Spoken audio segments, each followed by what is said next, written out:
Nataka nijibu swali semalo kwamba kwa nini Mungu anachukuaga wema tu na anawaacha watu wabaya waendelee kutesa watu, waendelee kuumiza watu kwa namna moja ama nyingine. Kwanza kabisa jibu langu ni hili, ni kwamba kwanza anayewaondoa watu wema duniani kwanza sio Mungu. Yaani anayewawaisha watu wema waondoke duniani mapema kwa sababu ya mioyo yao walionayo ya wema. Anayeondoa watu wema duniani waondoke mapema sana duniani sio Mungu.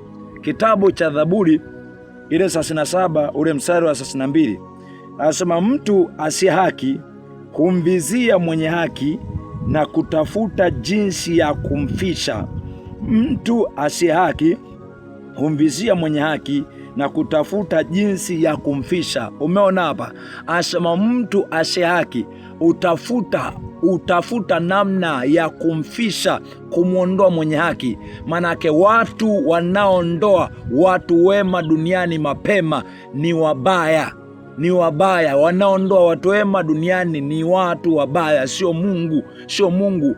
Watu ambao wanakuwa na makusudi mabaya na nia mbaya ndio ambao wanawawaisha watu wema waondoke duniani.